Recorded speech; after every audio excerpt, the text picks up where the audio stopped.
I suppose it's just like if you're going for a hike.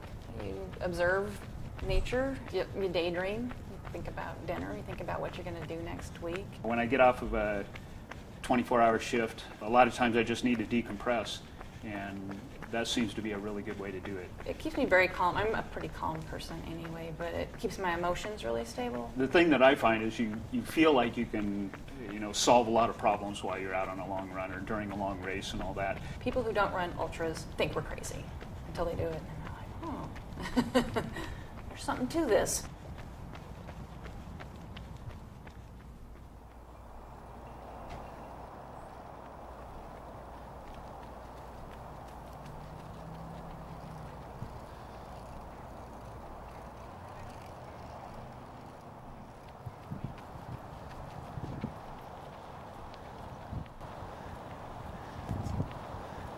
Over there, 15.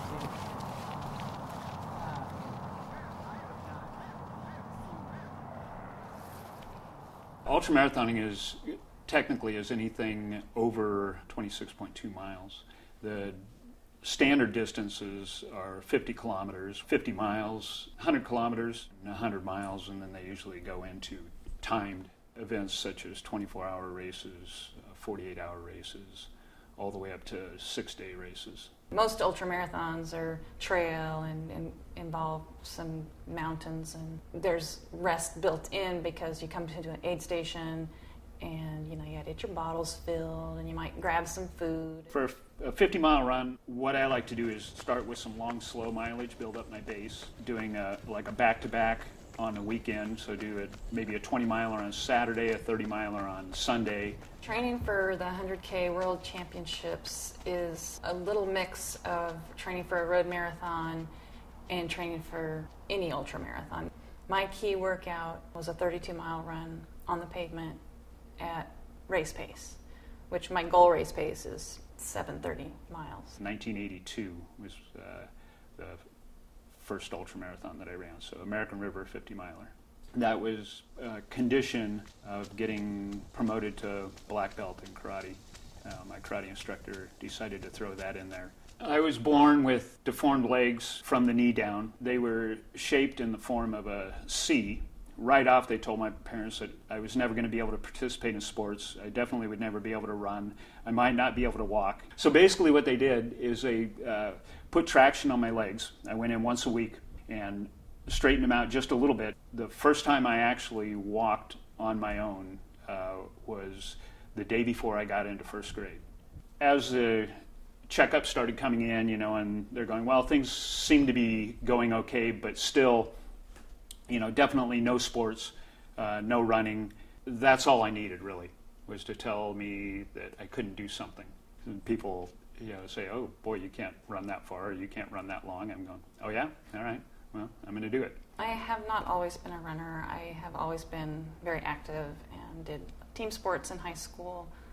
I got married, I had a child, and then after that it became even more important for me to go running because that was the quickest, fastest way to get out of the house, get some exercise, and get back home. I can still remember my first 20-mile run. That was just monumental. I just couldn't believe I could run 20 miles. It takes a lot of time to be an ultramarathoner. And if you're a woman in your 30s and you're having children, it's going to be much harder for the mom of the kids to get out and train than it is for the dad of the kids. I've been a firefighter for just going on 21 years. The fire department is wonderful. It's a fantastic job. I love doing it, but definitely my motivation behind it was it's a great way to support my running. Being in a building that's 400 or 500 degrees, you get pretty warm. It makes me realize when I'm out there, running in a desert race or something like that, and I'm just cooking, that just keep pouring in the fluids and you'll be okay. It's kind of worked both ways. The endurance that you build from a daily routine of running, keeps you obviously in good enough shape to run up to the top of the Yopoa Terrace, which is the highest building we have here in town, 18 floors, but you've also got quite a bit of equipment on. I weigh a little over twice as much as I do sitting here right now with all my firefighting gear on, and a hose bundle and axe and all the other things that you need to take.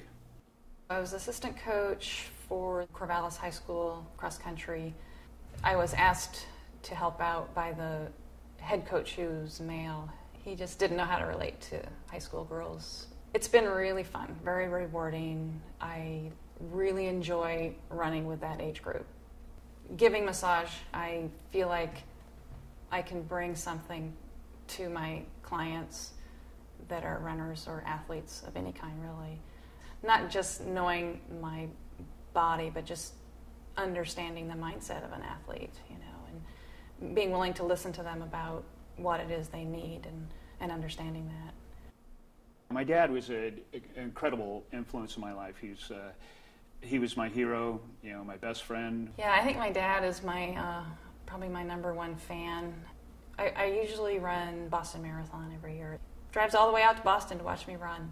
He'll be at mile 16 and taking pictures as I run through, and that's the only time he'll see me.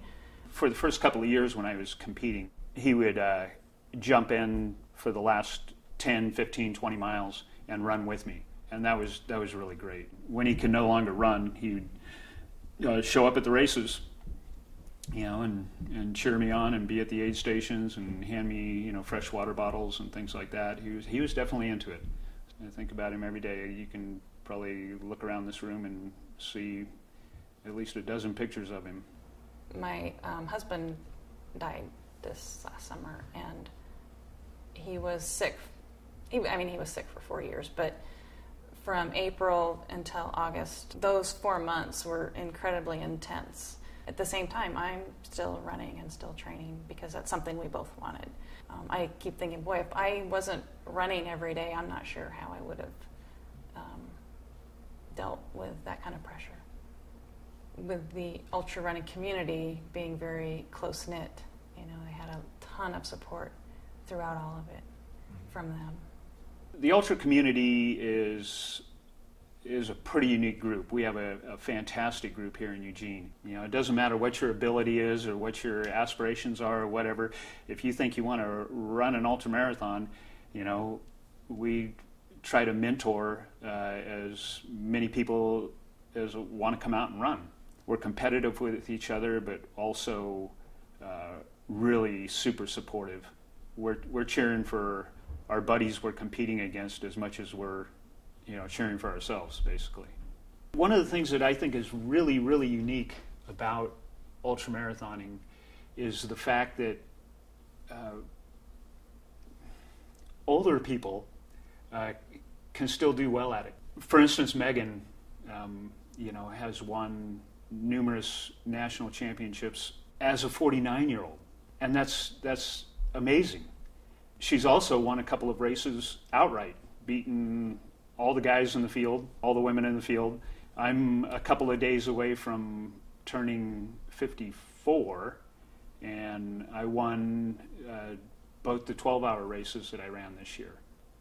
I can't think of another sport where people in their 40s and 50s are able to participate in that sport in the open division and still excel at it. And I think that's very unique for our particular sport, and it does it for an old grandpa like me. It's great stuff.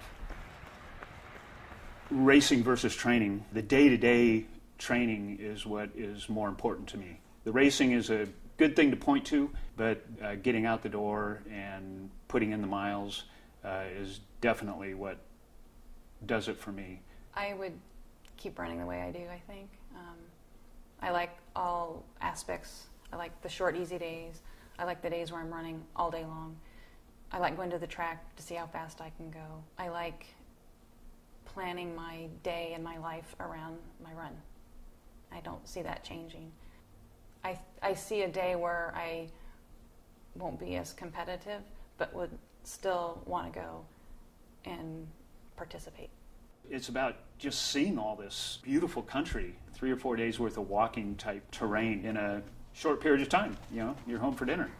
Keeps me going. I love it.